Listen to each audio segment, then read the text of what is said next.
Hola, veamos ahora la creatividad como herramienta para la innovación. Mi nombre es Renzo Bocardo y soy profesor de la Universidad Simón Bolívar desde hace ya más de 30 años. Quiero comenzar hablando un poco o escuchando un poco la historia esta del médico, el abogado y el ingeniero, escrita por Emilio León en 1940, 1950, algo así, en conmemoración al Día del Ingeniero. Escuchemos entonces. Un doctor y un abogado y además un ingeniero, que salieron de este mundo con pasajes para el cielo, solicitaron entrada todos tres a un mismo tiempo. Recibiólos en la puerta el encargado San Pedro, que al escuchar la visita se caló los espejuelos. Tocó el turno al abogado que hizo un discurso muy bueno, muy florido y convincente, con argumentos de peso. Y al terminar entregó un extenso documento con 1000 y tantos por cuantos y un por tanto, que San Pedro sin más preguntas y encuestas le abrió las puertas del cielo. Y después del abogado tocóle el turno al galeno, que empezó de esta manera: yo soy el doctor Veneno. No hizo más que comenzar y le interrumpió San Pedro. Con esto basta, doctora, usted ya lo conocemos, me ha enviado mucha gente y es muy justo desde luego que su decidida ayuda reciba su justo premio. El ingeniero, que estaba haciendo el turno de tercero, observando los detalles de la bóveda del cielo, fue interrumpido en su estudio cuando le llamó San Pedro. ¿Y a usted, qué se le ofrece? Y contestó el ingeniero: he venido por aquí a ver si consigo empleo. Aquí no hay trabajo, vaya a buscarlo al infierno. Le sonó tan familiar la respuesta al ingeniero que enseguida contestó: donde quiera yo lo acepto, si he pasado en el mundo por sitios peores que esos. Ante tal contestación se quedó San Pedro lelo y le preguntó enseguida: ¿su profesión, caballero? ¿Mi profesión? Sí, señor, pues yo soy un ingeniero.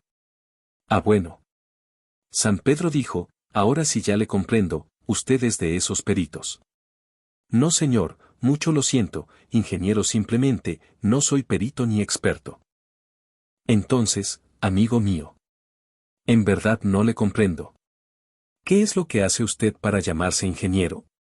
Y por fortuna enseguida recordó sin gran esfuerzo la definición que había aprendido en otros tiempos. Los principios matemáticos aplico a los elementos para utilizar las fuerzas latentes del universo. Y pues vaya a aplicar sus cálculos a las pailas del infierno. Bien, señor, fue la respuesta, en verdad se lo agradezco, pues los trabajos difíciles son siempre los que prefiero. Y terminó pues el diálogo y el hombre se fue contento y el santo quedó admirado, y más que admirado lelo. Después de este incidente no transcurrió mucho tiempo sin que algo anormal pasara en el reino de los cielos. Los que estaban en la gloria pedían pases a San Pedro para fijar residencia en terrenos del infierno. Los que venían de la tierra después de ver ambos reinos se decidían casi siempre por el antro de los fuegos, de donde ya no salían los gritos de los internos. Tales rumores llegaron hasta oídos de San Pedro, que se sorprendió al notar que se le despoblaba el cielo. Ante tal anomalía comisionó a un mensajero para investigar el caso y dar un informe completo. El informe deseado llegó como al mes y medio y este se transcribe aquí directamente del pliego. Infierno, a 20 de mayo del año 1900. A mi buen santo y señor, con el debido respeto procedo a rendir a usted mi informe sobre el infierno. Pues bien, le debo informar que llegó aquí, no hace tiempo, un hombre a quien todos llaman a secas el ingeniero.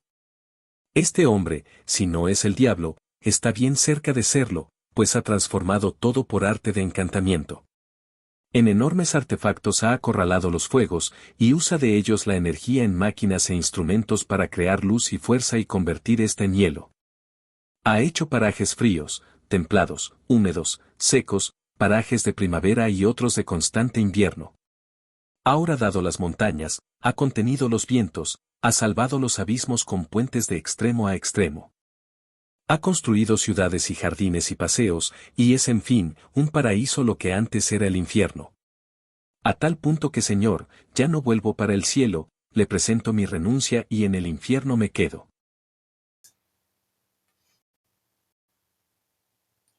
La palabra ingeniero tiene su origen en el latín ingenium, Ingenium se refiere a una cualidad innata, especialmente el poder mental y la invención inteligente. El término latino ingenium tiene dos significados: disposición natural para el espíritu genial e innovación. Es decir, el ingeniero lo que hace es ingeniárselas para resolver problemas de diferente naturaleza, y por eso es que existen diferentes ingenierías a nivel nacional y a nivel internacional, efectivamente también. En mi caso, yo soy ingeniero mecánico y me he interesado un poco por estas cosas de la creatividad y la innovación, porque siempre buscamos resolver problemas de la mejor manera posible. Hablando un poco de la ingeniería como tal, la ingeniería mecánica tiene, vamos a decirlo así, sin que suene un poco, digamos, erótico, tiene un área seca, un área húmeda y un área caliente, ¿no? El área seca, bueno, es lo que es mecánica de materiales, diseño de máquinas, mecánica racional y estas cosas, ¿no? Cinemática, cuerpo rígido, todas estas cosas que ustedes saben ya. El área húmeda tiene que ver con conversión de energía mecánica, es decir, máquinas y turbinas, turbomáquinas hidráulicas, y la mecánica de fluidos, es decir, la ecuación de Bernoulli y todas estas cosas. Y el área caliente tiene que ver con la termodinámica, la transferencia de calor, es decir, la transferencia de energía. Evidentemente, el área de mecánica de fluidos y el área de termodinámica están entrelazadas, al igual que el área seca, el área de resistencia a materiales y de diseño de máquinas. Yo en lo que he enfocado el diseño de máquinas. Y les traigo esta frase: el problema del diseño es, en realidad, el verdadero problema. Es decir, encontrar el problema que hay que resolver es realmente un problema como tal, ¿no? Después lo que hay que hacer es resolverlo. Ya resolverlo, para resolver el problema existen metodologías. Una de las materias que nosotros damos en ingeniería mecánica en la Universidad Simón Bolívar tiene que ver con metodologías del diseño, y partimos entonces de esa definición del problema, del estudio del arte, la búsqueda de ideas, la selección de estas ideas para la producción de soluciones y la evaluación, a ver si esta solución propuesta cumple o no, o cómo, qué tan satisfactoriamente cumple la solución propuesta con el problema planteado, es decir, con las especificaciones planteadas. Existen metodologías de diseño que buscan hacer esto. Pero ¿qué ocurre en esas etapas de ese proceso de diseño donde buscamos ideas? Entonces hay ahí una cantidad de métodos, una cantidad de, los psicólogos lo llaman heurísticas, que nos orientan a la búsqueda de esas posibles soluciones, de esas posibles ideas. Por ejemplo, está la tormenta de ideas, el Cinetics, y hay otra cantidad de heurísticas asociadas a eso. No es tema un poco de esto, pero en todas ellas la creatividad es fundamental. Entonces, es importante ese estudio de la creatividad, porque nosotros empleamos la creatividad para la búsqueda de estas nuevas soluciones, para la búsqueda de estas nuevas invenciones, para la búsqueda de estas nuevas innovaciones. Entonces, algunas preguntas que surgen son: ¿qué es eso de la creatividad? ¿Qué es eso de la innovación? ¿Con qué se relacionan? ¿Se puede aprender la creatividad? ¿Se puede ejercer la creatividad? ¿Cómo la ejerce un ingeniero? ¿Cómo la ejecuta un ingeniero? ¿Y cómo se puede ser más creativo? En busca de estas preguntas, entonces yo he planteado una serie de búsquedas a través de conceptos, a través de esquemas que les presento, que son aspectos relacionados con la creatividad. Y vamos a ver cada uno de estos aspectos de manera individual y de manera concisa, y después vamos a ver cuáles son las relaciones que existen entre cada uno de estos conceptos. Esto es una herramienta, algunos lo llaman mapas mentales. La idea es de Tony Buzan, que escribió su libro de mapas mentales. Yo esto lo llamo mapas conceptuales porque, digamos, no es tan gráfico, sino más bien están los conceptos interrelacionados entre sí. Primero es el cambio, ¿no? Bueno, Miguel Martínez Migueles, profesor del área de filosofía de la ciencia, de psicología, del comportamiento humano, del departamento de ciencias del comportamiento humano de aquí de la Universidad Simón Bolívar, nos decía que hace 2000 años al principio de nuestra era, había en Occidente un cierto volumen de conocimientos heredados de la cultura universal y sobre todo de la civilización grecorromana. La historia de la ciencia señala que estos conocimientos se duplicaron más o menos hacia el año 1000 y que se volvieron a duplicar hacia 1750 y que igualmente lo hicieron en los años 1900, 1950 y 1964 aproximadamente. De allí en adelante, los plazos de duplicación se han ido acortando aún más. Hoy, ese crecimiento sigue una curva exponencial. ¿Qué quiere decir eso? Bueno, aquí tenemos la curva. Pues esto yo tomé de un libro de Asimov, Isaac Asimov, la cronología de los descubrimientos y grafiqué, digamos, el número de descubrimientos por año y evidentemente ya cerca de los 2000, pues la curva crece exponencialmente. Y eso es lo que nos está tocando vivir a nosotros. Es decir que lo que es cierto hoy, mañana puede no serlo. Profesora Ballarino nos hablaba de que hay un 3% de las personas que son iniciadoras de avanzada, es decir, proponen cambio. Hay un 11% que dicen, de esas personas dicen, bueno, a mí me interesa, yo voy con esto, me parece interesante este planteamiento, yo voy con esto. Hay un 70% que son más cautos, que dicen, bueno, déjame ver qué ocurre y en función de lo que ocurra, entonces yo me adopto o no adopto el cambio. Y siempre hay un porcentaje, como dice Ballarino, un 16%, que se opone al cambio. Es decir, que como dice el Quijote, ¿no? Nos ladran Sancho, señal de que avanzamos. Es decir, siempre que uno propone una idea, siempre que tiene que estar preparado porque hay alguien que se va a oponer a esa idea. ¿Por qué? Bueno, no lo sé. Siempre es la naturaleza humana, siempre va a haber oposición a la idea. Y bueno, hay que vivir con eso, ¿no? Hay gente que ha estudiado esto más a fondo, como Kuhn, por ejemplo, que describe el cambio.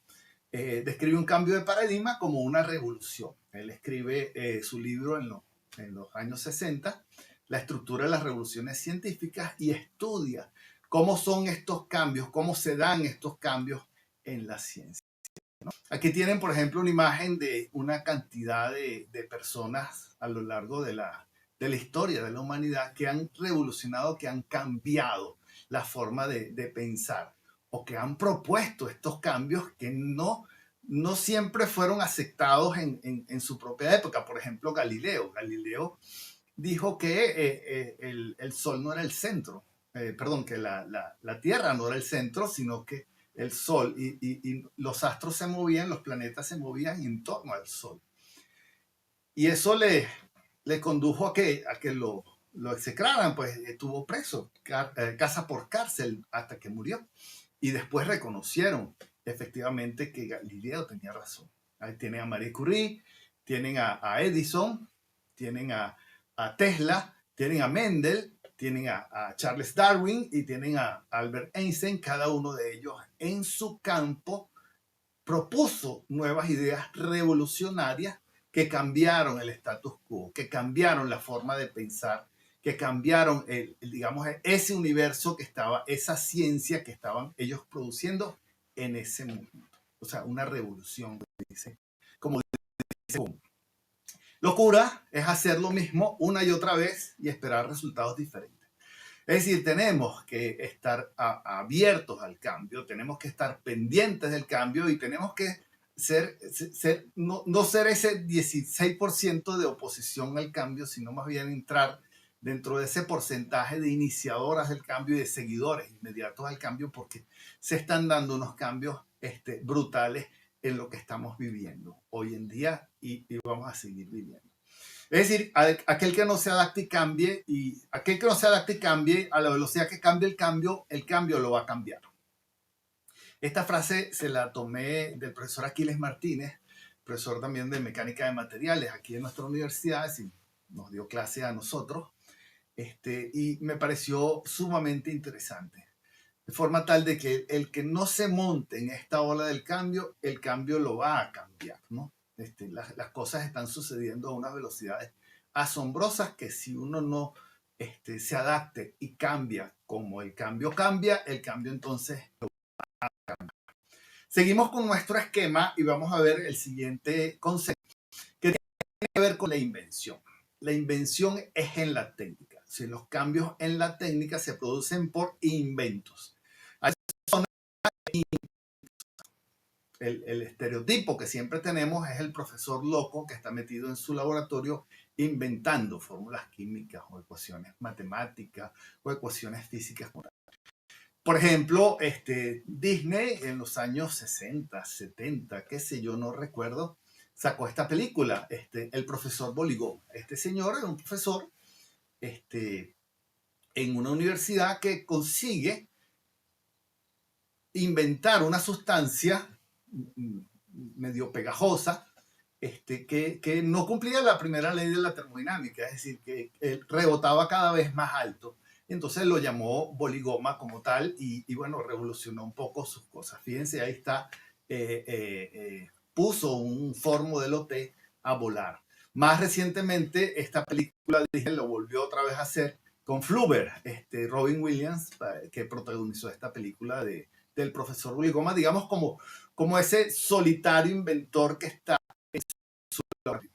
Dexter es otro ejemplo de estereotipo, o Phineas y Ferb, que son los inventores pues, de unos niños muy inteligentes inventando siempre cosas y la hermanita siempre tratando de descubrir.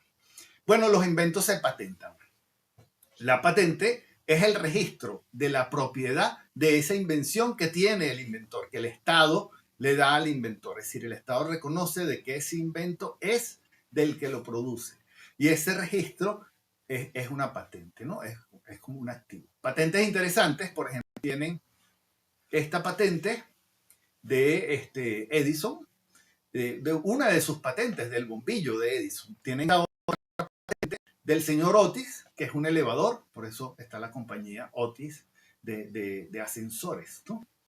Pero hay patentes como esta, por ejemplo, que están asignadas a la Universidad Simón Bolívar, es la producción de unas emulsiones en crudo, en petróleo, en aceite, mediante tensión superficial con un agente microbiano. Estos profesores consiguieron hacer, digamos, unas bolitas de crudo en un medio acuoso y que esas bolitas de crudo se mantengan por la tensión superficial de unas membranas generadas por unos agentes bacteriales.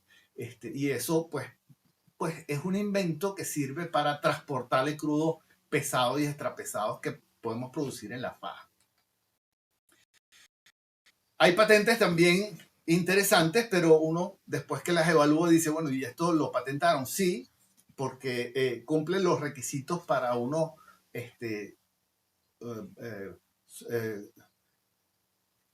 proponer una patente y que la patente incluso se la otorguen. En este caso tienen la patente 5.971.829, que es un cono de helado motorizado. Es decir, ponen el cono de helado y entonces aprietan un botón y el cono mueve mientras uno come el cono. O la patente 5.934.226, que es un pañal para pájaros. Entonces, cumple con las condiciones de patentabilidad, que son la originalidad, la utilidad y la no obviedad, que son básicamente las tres condiciones a nivel mundial que existen para poder patentar una idea.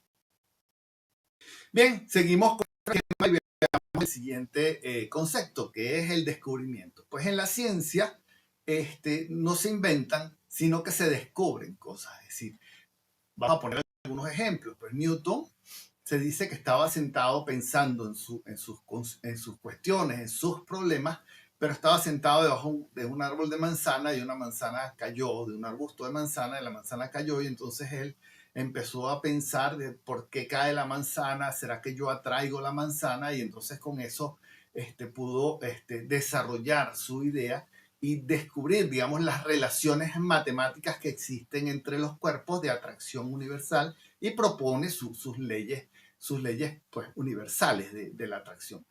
Lo que sí inventó Newton, porque eso no estaba hecho ni es un descubrimiento, sino una invención, es el cálculo diferencial. Es decir, para él poder expresar ese fenómeno que él estaba descubriendo, que la gravedad estaba ahí, simplemente lo que hizo fue expresarla matemáticamente y por eso tuvo que desarrollar el cálculo diferencial. Colón llegó a América. América estaba, pero Colón llegó y dijo, mira, aquí hay una cosa diferente. O sea, descubrió esta cosa que es diferente, que no estaba dicha, digamos, en ese universo previo a Colón, ¿no? O Galileo, que enfocó su telescopio hacia Júpiter y vio que habían dos punticos de un lado y a veces habían dos punticos del otro lado, un puntico de este y así sucesivamente, anotó sus observaciones y llegó a su conclusión. Galileo no inventó el telescopio, el telescopio estaba inventado. Galileo descubrió esos movimientos de los astros en torno, en este caso, al Sol, estudiando, por ejemplo, en el arte. ¿Qué pasa en el arte? Hay descubrimiento, hay invención. Yo diría que las dos cosas. Hay un proceso de búsqueda. Los artistas siempre hablan de un proceso de búsqueda. Por ejemplo, aquí tenemos el cuadro de Velázquez, Las Meninas de Velázquez, y está también la interpretación de este cuadro por parte de Picasso. Picasso de alguna manera le obsesionó el cuadro de Velázquez y empezó a estudiarlo, a desglosarlo, para poder él interpretar lo que quería decir Velázquez con cada una de sus figuras. Fíjense, esta es digamos, la producción de esta solución, pero previo a la producción de esta solución está este proceso de búsqueda, está esta descomposición y composición de cada una de las figuras que aparecen en el cuadro de Velázquez para él, repito, expresar lo que Velázquez quería decir o la interpretación que tenía Picasso de lo que Velázquez quiso decir en Cruz Diez, el maestro Cruz Diez, en su proceso de búsqueda, mezcló cinemáticamente dos colores y en ese movimiento se generaba en la percepción humana ese tercer color y empezó a estudiar, a buscar ese nuevo concepto de la obra cinética del maestro Cruz Diez. De manera tal que en el arte también hay un proceso de búsqueda y encontrar las cosas que uno está buscando, ¿no? A veces uno busca y no sabe qué es lo que está buscando hasta que lo consiga. Por eso es que uno le pregunta a veces al artista, ¿qué estás haciendo? ¿Qué estás buscando? Y dice, bueno, cuando lo encuentre voy a saber qué es lo que estaba buscando. Y ese es el pensar de muchos de los artistas si uno estudia, digamos, esa trayectoria de estos artistas. Es sumamente interesante porque tanto en la ciencia como en la técnica, como en el arte, hay un proceso de búsqueda de posibles soluciones. Eso es lo que se refiere, digamos, a la invención y el descubrimiento. La invención, repito, en la técnica, el descubrimiento en el arte, el descubrimiento en la ciencia, y vamos a decir así que una combinación entre invención y descubrimiento que ocurre en el arte también, ¿no? Esto nos lleva al concepto de innovación. Bien, la innovación digamos, es esa creación, pero no es solamente la creación original y útil, porque para que sea innovativa una idea tiene que ser original y tiene que ser útil, pero además tiene que ser aceptada por un mercado, es decir, tiene que haber un tercero, una sociedad que acepte esta nueva idea, esta nueva forma de hacer las cosas digamos la compra, es decir, hay un beneficio económico, un beneficio social asociado al proceso de innovación y no solamente que la idea se quede como algo original y como algo útil, sino una aceptación del mercado. Un ejemplo es IKEA, que lo tenemos aquí en la figura. Por ejemplo, bueno, tienen una sátira de una caricatura que decía, bueno, viene a la entrevista de trabajo, bueno, arme la silla y la entrevistamos. Pues. Entonces, bueno, esa es la forma digamos, de entrevista de IKEA, supuestamente, ¿no? E innovaciones hay en la introducción de un nuevo bien en el mercado, en la introducción de un nuevo método de producción, la apertura de un nuevo mercado, la conquista de nuevas fuentes de suministro de materias primas o de productos semielaborados y la implantación de una nueva estructura de un mercado. Es decir, hay innovación en no solamente en el área de procesos, ni solamente en el área digamos, de los productos como tal, sino en si hacemos mejor las cosas, las hacemos más económicas, hay un beneficio económico sobre esa nueva forma de producción y por lo tanto tenemos una innovación. Es decir, que la innovación es una patente con un éxito económico. Se podría decirlo así. Ford no inventó el automóvil estaba ya inventado. Ford lo que hizo fue generar una línea de ensamblaje, inventar una línea de ensamblaje para que el costo de la producción del automóvil fuera mucho menor. Por lo tanto, en ese sentido, innovó, porque esa línea de ensamblaje que propone Ford es ampliamente utilizada no solamente en el área automovilístico, sino prácticamente en toda la producción de todas las cosas. Incluso en la fabricación de sándwiches, por ejemplo, de rápida. Otro ejemplo de innovación, tienen ahí la patente del señor de Mestral, que patentó lo que conocemos ahora como el cierre mágico, el velcro, ¿no?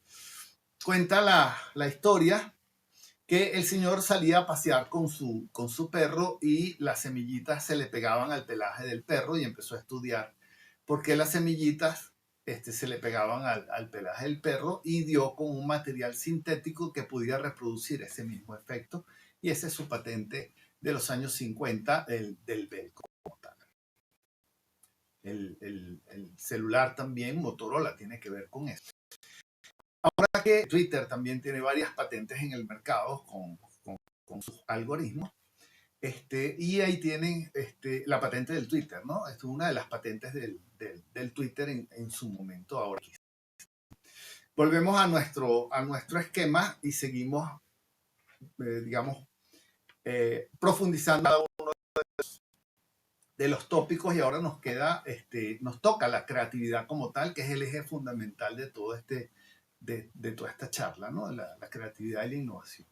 La creatividad, los autores la conocen o la definen como la producción original y útil. Es decir, para que algo sea considerado creativo, tiene que ser nuevo, tiene que ser original, pero además tiene que haber una utilidad. Y la originalidad es un concepto relativamente objetivo. Es decir, si no está antes, es original.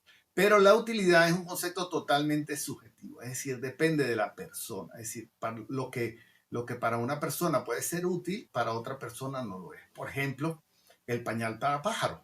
Es decir, probablemente para el inventor eso le parecía muy útil, pero quizás para el común de la gente, para otras personas, eso no es una utilidad. No reviste de utilidad, sino simplemente una curiosidad como tal. Tal es el caso de que este producto pues no se ha vendido en el mercado. Si se vendiera en el mercado y tuviera un éxito económico, no solamente fuera creativo porque es útil y original, sino también es innovativo porque tiene un éxito económico. Entonces, digamos que el pañal para pájaros no deja de ser una originalidad que pudo ser patentada o puede ser patentada. Para que sea creativo, además requiere. Hay diferentes modelos que tratan de estudiar el proceso creativo como tal, el proceso, digamos, ese concepto, ese constructo de la creatividad como tal. El primer acercamiento se llama el modelo de las 4P, porque estudia la creatividad desde el punto de vista de la persona que produce, es decir, la persona que da la idea, que propone la idea, es decir, cuáles son esas características de personalidad que tiene ese proponente de esa idea. Hay otras visiones también desde el punto de vista del producto, es decir, qué características tiene ese producto que lo podemos considerar como creativo, o del proceso, cómo fue la concepción de esa idea, cómo vino esa idea, cómo surgió esa idea en la mente de esa persona. Y evidentemente está la aproximación desde el ambiente, es decir, cómo podemos hacer que el ambiente influya favorable o desfavorablemente en el proceso creativo como tal. De modo tal que este modelo de las 4P busca desde estos 4 enfoques acercarse a la definición o al constructo de la creatividad. Recientemente está el modelo propuesto de Teresa Amabile desde Harvard, donde la profesora Amabile de la Escuela de Negocios de Harvard habla de que la creatividad se produce en la conjunción de básicamente 3 factores. La pericia, que es lo que sabemos hacer, es decir, los conocimientos que tenemos. La capacidad de pensamiento creativo que son esas heurísticas, herramientas de trabajo que podemos hacer para combinar esas cosas que sabemos en algo nuevo que se produzca como creatividad. Esa capacidad de pensamiento creativo, esas heurísticas de las cuales les estoy hablando, es como por ejemplo la tormenta de ideas o el Cinetics o el TRIZ. Es decir, son herramientas que tenemos para generar productos creativos. Y evidentemente todo eso, según Amabile, se basa o tiene su basamento en la motivación. Para Amabile la motivación puede ser interna y externa. Es decir, ella le habla de intrínseca, que es la motivación que uno tiene para resolver ese problema. O sea, lo que le viene, las ganas que uno tiene para resolver ese problema es esa motivación interna. Y la motivación externa son esos aspectos ambientales, digamos, ese premio que puedes ganarte, ese ascenso que te puedes ganar, digamos, en la producción de estas nuevas ideas. Tal que Amabile es un planteamiento sumamente interesante porque nos puede indicar de que esa creatividad puede ser mejorada si mejoramos la pericia, la capacidad de pensamiento creativo y evidentemente la motivación. En la motivación, lo fundamental, y lo reconoce Amabile, es la motivación interna que uno tiene para solucionar ese problema. Este señor Csikszentmihalyi, también de la Universidad de Chicago, psicólogo también, habla de un sistema integrado por la persona, el dominio y el ámbito. La persona propone en un dominio determinado. Por ejemplo, Albert Einstein propone unas ideas, unos cambios en la física. Y el ámbito, digamos, son los guardianes de ese dominio, son los guardianes del campo, los que dicen que la propuesta de la persona es válida o no, y si es aceptada o no. De manera tal que la persona, por ejemplo, Einstein, que propone ese cambio en la física, es aceptada por sus profesores, por sus colegas, sus pares, y dicen al resto del mundo que quizás no entendamos qué es lo que está proponiendo, si este señor tiene o no tiene razón. Y si eso es aceptada, entonces esa propuesta pasará ahora a ser del dominio específico, en este caso de la física. Csikszentmihalyi, el aporte que produce fundamental es que ve el problema de la creatividad como un sistema compuesto por estas tres cosas. Más tal que la creatividad se da cuando estas tres cosas se ponen de acuerdo y se genera entonces esa espiral de crecimiento creativo, esa espiral de producción de soluciones. Volvemos otra vez con los ejemplos que teníamos. Por ejemplo, viendo la óptica de Csikszentmihalyi, por ejemplo, Mendel, hablando de Mendel, él se puso a cruzar guisantes y consiguió explicar estas cosas de la herencia, estas leyes de la herencia. Las escribe y entonces fíjense, hay una persona que propone, Mendel, en un campo determinado, en un dominio determinado, que es la genética, pero no hay nadie que le evalúe, sino años después. Años después, una gente que estaba estudiando se consigue con los escritos de Mendel y dice, este señor dijo esto y tiene razón y esto es válido. Entonces incluso Mendel es creativo, según el modelo Csikszentmihalyi, incluso después de su muerte, porque fue después de su muerte que el ámbito correspondiente le dio la razón. Y su conocimiento forma parte ahora de la genética. Bien, todo esto está relacionado, evidentemente, eso de la creatividad está relacionado con el concepto de inteligencia. Los psicólogos hablan de la inteligencia como el uso del conocimiento. Es decir, yo conozco cosas, pero yo, en la medida que esas cosas que conozco las pueda usar, entonces podemos decir que la persona es inteligente. Es más o menos el consenso que hay. Hay autores que han explicado la inteligencia y los más recientes, por ejemplo, tenemos a Gardner, que habla de las inteligencias múltiples, habla de la inteligencia espacial, de la inteligencia analítica, de la inteligencia verbal, de la inteligencia lógico-matemática y así sucesivamente. Y ha escrito nuevamente, integrando nuevas inteligencias a su modelo, creo que era 7 inteligencias, ya va por 9, 10 inteligencias diferenciadas como tal. De manera tal que la inteligencia no se da solamente en un campo, sino que se da integrada. Por ejemplo, un bailarín tiene que tener inteligencia musical para entender esa música, pero tiene que tener inteligencia espacial para poder dominar el espacio y esa inteligencia kinestésica para poder moverse e interpretar esa música o traducir esa música en movimientos armónicos que den ese baile, ¿no? Entonces esa integración se da. Muchas veces se da la inteligencia lógico-matemática junto con la inteligencia musical y de esta manera, ¿no? Pero digamos que no todos podemos o tenemos que ser buenos en todas las inteligencias, ¿no? Tenemos que quizás tener un dominio promedio y destacarnos en algunas, que es lo que realmente nos guste. Stenberg, por su parte, habla de la inteligencia exitosa, un modelo que me parece sumamente interesante, porque Stenberg habla de que el éxito se compone de la inteligencia analítica que busca resolver los problemas. Es decir, el que es inteligente analíticamente sabe cómo resolver los problemas. Está la inteligencia creativa que se ocupa de buscar los problemas, de saber cuáles son esos nuevos problemas. Y la inteligencia práctica es saber distinguir cuáles son los problemas que se pueden y se deben resolver. Es decir, es llevar ese problema, esa solución a la práctica como tal.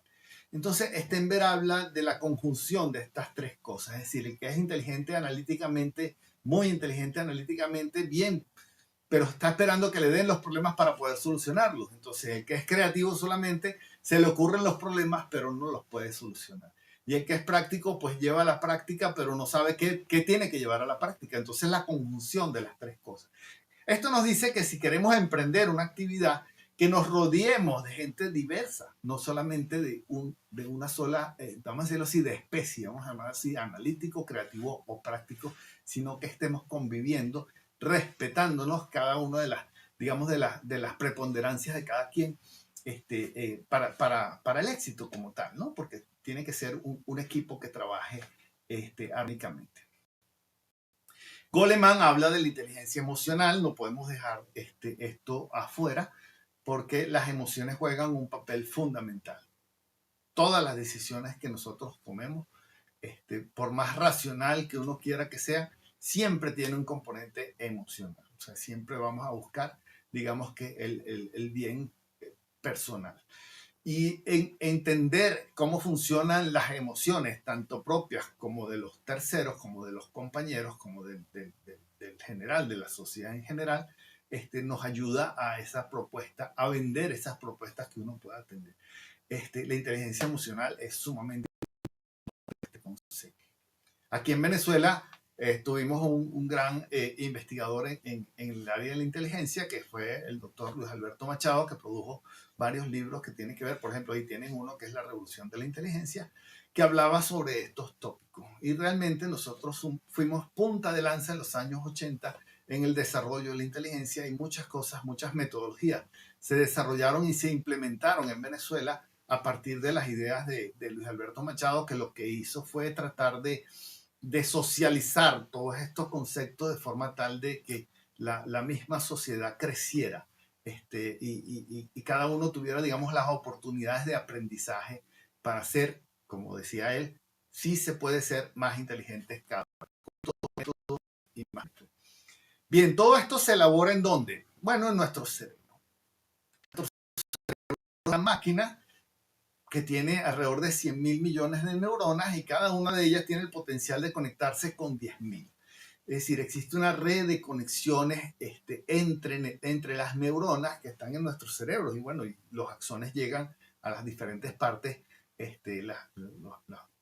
las células nerviosas llegan a las diferentes partes del cuerpo y ejecutan, digamos, hacen que las demás células del cuerpo ejecuten esas funciones, tienen esa capacidad. Y esa capacidad de interconexión es plástica, es decir, que se están conectando y desconectando constantemente. Es decir, el cerebro de hoy no es el mismo cerebro de mañana, ni es el mismo cerebro que tuvimos ayer, porque las conexiones están siempre modificándose como tal. Y como eso tenemos que saberlo, debemos alimentar nuestro cerebro para favorecer esas conexiones. debemos ejercitar nuestro cerebro para facilitar esas conexiones y que se produzcan, digamos, la producción de esas nuevas ideas. Nuestro cerebro es producto de la evolución. Nosotros estamos aquí porque ganamos todas las apuestas. Es decir, si el meteorito que cayó en el Golfo de México hubiera sido más grande, o hubiera sido más pequeño, o la velocidad hubiera sido diferente, o hubiera sido un ángulo, entonces la extinción de toda la especie, de todas las especies en el planeta Tierra se hubiera producido.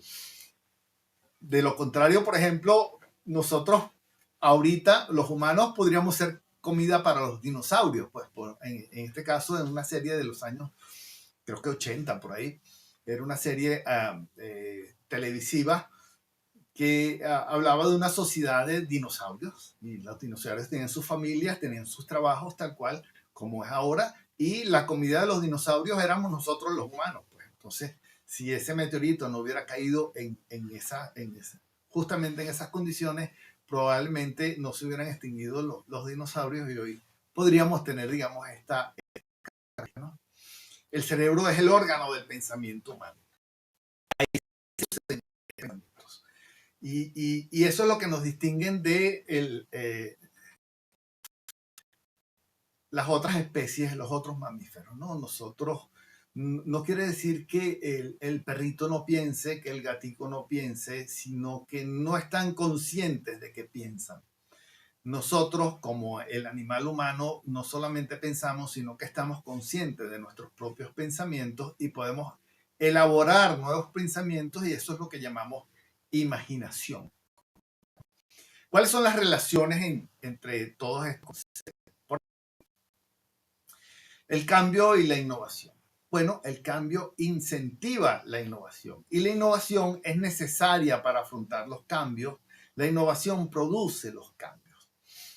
Es decir, hay una espiral de crecimiento entre las innovaciones y los cambios. Alguien inventa el láser y el láser cambia las cosas y se producen nuevas invenciones, nuevas innovaciones que van cambiando las propias sociedades en función de las innovaciones que se van produciendo, ¿no? Y así sucesivamente, es decir, una espiral de crecimiento como tal que produce, digamos, esa curva netamente exponencial que estamos inmersos, que estamos viviendo constantemente. La invención y el descubrimiento están evidentemente relacionadas, es decir, la invención en la técnica facilita el descubrimiento y el descubrimiento conduce a la invención en la técnica. Galileo. Habíamos hablado de que Galileo enfocó su telescopio hacia Júpiter. Pero quizás el telescopio que tenía Galileo no era suficiente, y entonces Galileo tuvo que perfeccionar el telescopio para poder hacer sus descubrimientos. Es decir, que hay una relación entre los instrumentos que se utilizan para hacer descubrimientos y los descubrimientos inducen a su vez mejoras sobre esos instrumentos que se utilizan para esos descubrimientos.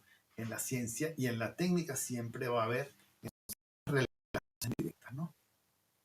La invención es, como les dije antes, es un invento con éxito económico. Perdón, la innovación es un invento con éxito económico. Esa es la relación que existe entre la innovación y la invención. La invención, como les dije antes, se patenta, es decir, hay un registro de propiedad de que esa invención es propiedad del inventor. Ese registro está y es reconocido por el Estado, por lo tanto se puede vender, se puede alquilar, se puede negociar esa invención como tal, porque es un título de propiedad.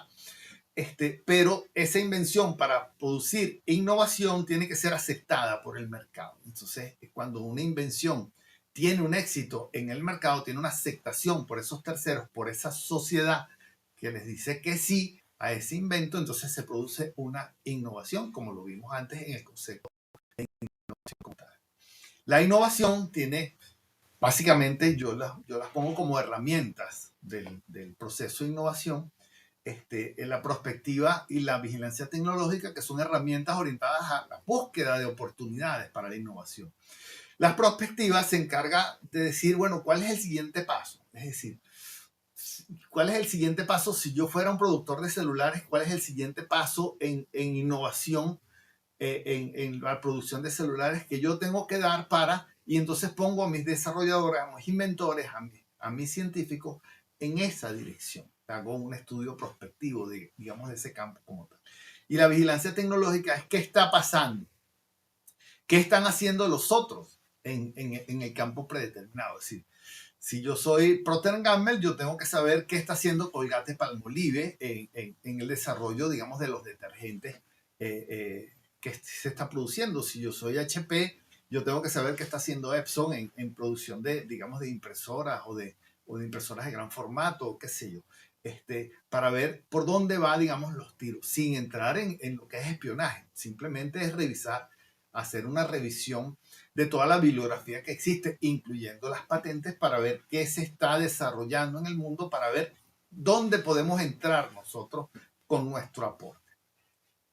Y la otra herramienta fundamental del proceso de innovación es la creatividad, que es una herramienta orientada a la producción de soluciones. Como les dije antes, la creatividad entonces es la originalidad útil. La inteligencia, como uso del conocimiento, es necesaria para la creatividad, es decir, para poder generar esos cambios, esa originalidad con utilidad, yo tengo que tener conocimientos que combino de unas formas nuevas para que se produzcan estas nuevas cosas que son las creatividades. Entonces, es necesaria la inteligencia, digamos, como también una herramienta de la creatividad como tal. Más tal que tenemos, digamos, este panorama completo digamos, conceptual de todas estas cosas relacionadas con innovación y con creatividad, que nos da un marco de referencia para poder entender todos estos fenómenos. Evidentemente, cada uno de estos tópicos requiere un estudio profundo como tal, ¿no? Por ejemplo, la inteligencia, o cómo se producen los cambios, o quiénes hablan de los cambios, quiénes hablan de innovación y todas estas cosas, ¿no? El cerebro, por ejemplo, digamos, como elemento productor de soluciones, es decir, cómo se producen, qué genera, qué motiva a las personas a producir estos nuevos cambios. Esos son tópicos sumamente interesantes para estudiar cada una de estas relaciones. Todo eso.